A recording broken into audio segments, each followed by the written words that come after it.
Okay guys, so just made myself a coffee, and again you can see how muddy it is. So it looks like most of the oil now is drained. I can't see any drips coming out. Give the bike a bit of a shake and it looks fine. So I'm going to put the sump bung back in and I'm going to put the filter back in. Oh, nice coffee. So we'll sort the filter out in a minute. One sump bung, 2 mats. Sorry, but there you go. You can see the sump bung, and I forgot my rag. Bugger. Hoop-ah. Do-do-do-do. So what we need to do, get your trusty oily rag. Try not to let it drip in the oil. And give that a bit of a wipe around, because you don't want any on that surface. A little bit of oil doesn't matter, but you don't want any grit or dirt from the engine, as in the outside of the engine, because obviously when you're undoing stuff, dirt and everything falls. Now you could say there's still bits of oil dripping out of there, which there is, but how long do you wait? Do you let it drip dry? Could take hours. So I'm just going to call that a win, and then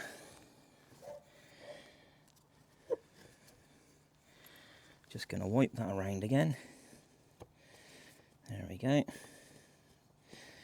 And then I'm going to get make sure when you put the bung in that everything's clean. Make sure the surface of the bolt is clean here. Make sure that the washer is clean and there's no bits of little grit. Any kind of little grit bits on this washer will create a leak. And the last thing you want to do is fill it up with oil, do all this, and then have a little leak. Come out the next day and find a little drop of oil on the floor. That is so annoying. Right, like I said, this is the original sump bung, which is slightly bigger than the one I put in. And it should be that one. That felt nice going in. Nothing in the thread. Going to give it a wipe. And I think this is a size 14 spanner. Let's move that out of the way. Right. So, remember I was saying earlier about these being quite a delicate bolt. That doesn't fit. Make sure you do get the correct fitments of everything. That doesn't fit. It's a 17, and you can guarantee that is the only blinking size spanner I haven't got. Oh, I have. Amazing. Right. There we go. There. That fits. Can you see that? So these do not need to be wrenched up. These do not need to be super tight. You want them tight enough to obviously seal, but you do not want to over tighten these, believe me, because if you snap that thread in that engine, that is possibly a new casing or a lot of hard work to helicoil and get right. So I would say if you've got torque settings, use torque settings. I have done this enough times now that I can judge how tight is tight, and that will do.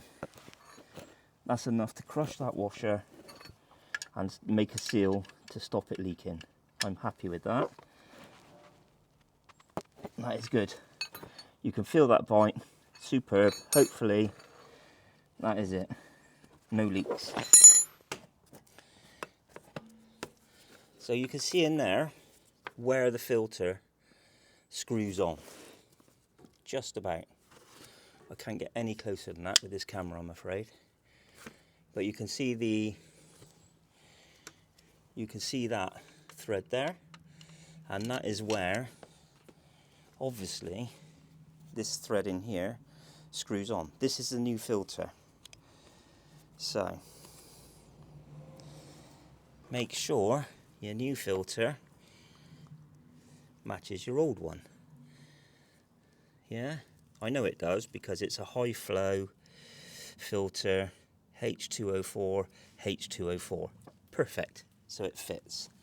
Now, there's no oil dripping out of there, so before I actually stand in it, or tip it, or drop anything in it, this is getting moved out of the way, and I will put that in a container and take it to my local refuse site.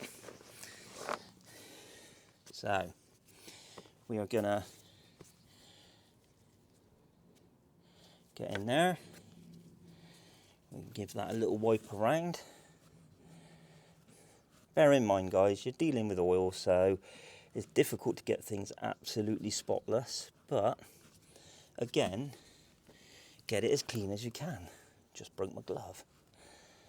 Give it a wipe around the gasket like that, and the thread. Again, you don't want anything on there. Don't use any kind of emery cloth or screwdriver on the edges. Just give it a wipe, that's all it needs. If you use a kind of emery cloth or you scrape a bit of dirt off with a screwdriver, you might gouge it, and then again you're in a world of pain because that's part of the engine case, and what can you do about that? So that is cleanish, that's nice. Now, important thing when you're putting a filter back on, let's get the clean oil. There's two important things about putting a filter back on. Again guys, my base is in mechanics. I was a heavy goods apprentice for 2 years, and unfortunately the government changed the rules and they got rid of apprenticeships, which was annoying. So, alright? Yeah, don't stand in the big bucket of oil. So I do have a base knowledge of mechanics. Not fantastic, but good enough to do your average routine stuff. But also bear in mind that when I was a mechanic, laptops and that were not part of the equation. Everything was done by hand, by feel, by torque. So now things are slightly different. Sip of coffee, cheers. So what I'm going to do, get some oil just on my finger. I'm going to seal around there. That stops, there's a rubber gasket there, can you see it? If you pinch that up dry, there's a chance that that gasket could buckle or pinch, create a gap. If you put a little smear of oil around it, it will slide onto the bike nice and easy. The other tip is, I'm not going to fill it right up, but going to half fill it with clean oil. So when the engine starts, there's already oil in the filter and nothing's running dry. And the reason I only half fill it is probably stating the obvious, but when you go to put the filter back on the bike, you have to do it that way. And you don't want tons of oil tipping out, do you?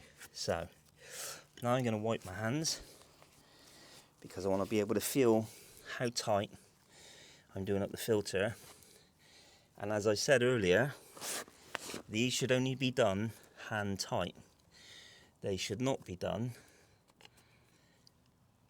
grunched up, because it can create a lot of damage. This is where I need to be a contortionist, and I need to be able to see at the same time. So I'm going to get that on there, on the screw thread, and slowly do it up. All right, Mads? Yeah, I feel like you're going to knock that over. Thank you. Whew! Ah! Ta-da! So, new filter's on. Just there. Do me a favour. Yep. Oh no, that's right, you can't get in there. Gonna hold that there. Again guys, this is made really awkward by this damn screw that won't come undone. Normally I'd be doing this without the engine cowl on, without the, not engine cowl, what's it called? Belly pan. Right, that is done up, finger tight. Don't need to do it up any more than that. That is it.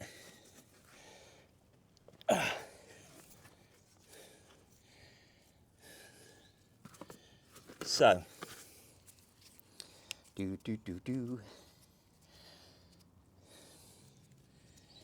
let's put you there again. What I'm going to do, because I've got greasy hands,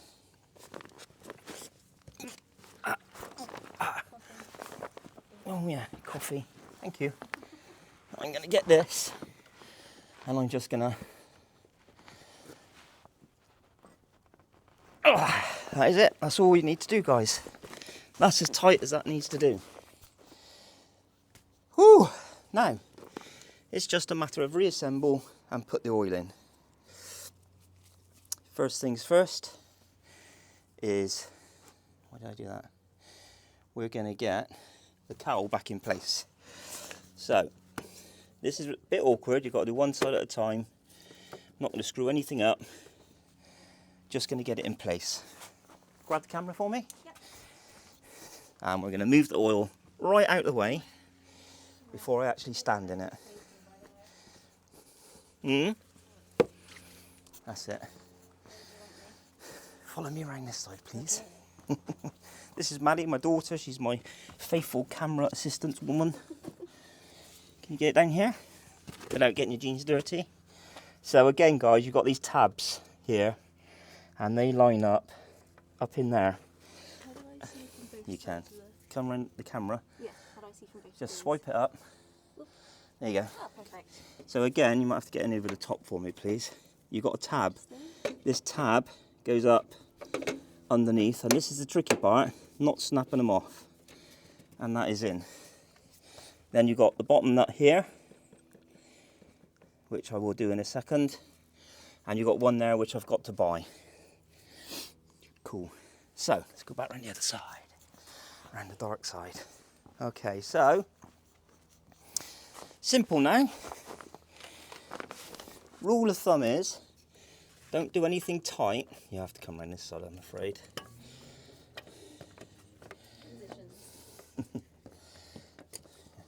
That's it, come on. Lovely stuff. So we're going to put this one in, back in by hand. Because you want to make sure the threads line up. As we've seen with that other screw. You don't want to... And my battery's going flat now. No. It's alright. So, sorry lads. Just trying to get the right angle. Can you hold it there? Just like that? Yeah. So, you don't want to round any threads or cross any threads. So, put it in by finger tight first. There you go. That's going in finger tight. And it's gripped, so you know it's not cross threaded. Same with this one. Finger tight. Put it in. Do it up. That's in. This one. This is that little plastic one. Push the plastic bit in first. Like so. There you go. And then get your screw. This literally is a plastic thread. So you have to be very gentle with it, and that just screws in. It's not really a weight bearing screw, it just holds it, and that is in. Then we're going to go around the other side and do the other screw because one's missing. So, thank you, follow me.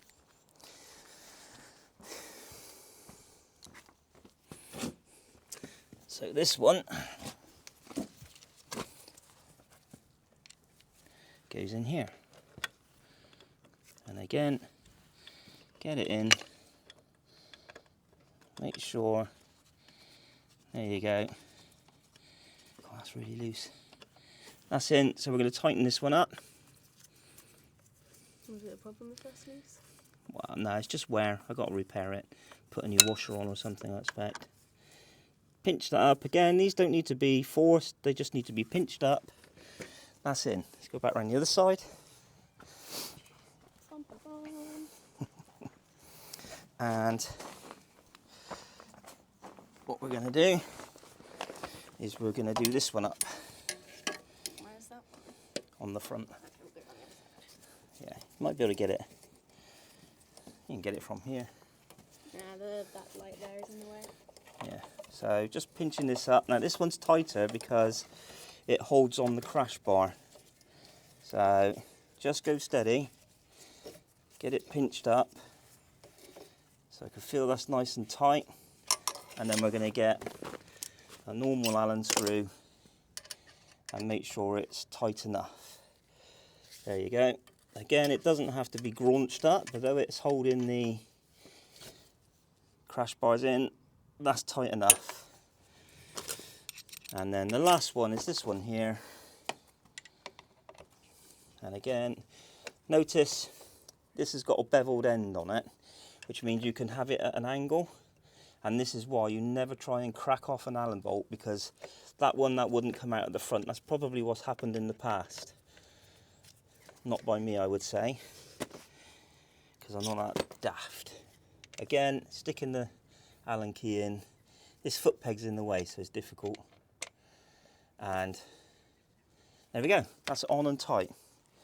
So what you need to do now, guys, is remember, do not start the bike, because it has no oil in it.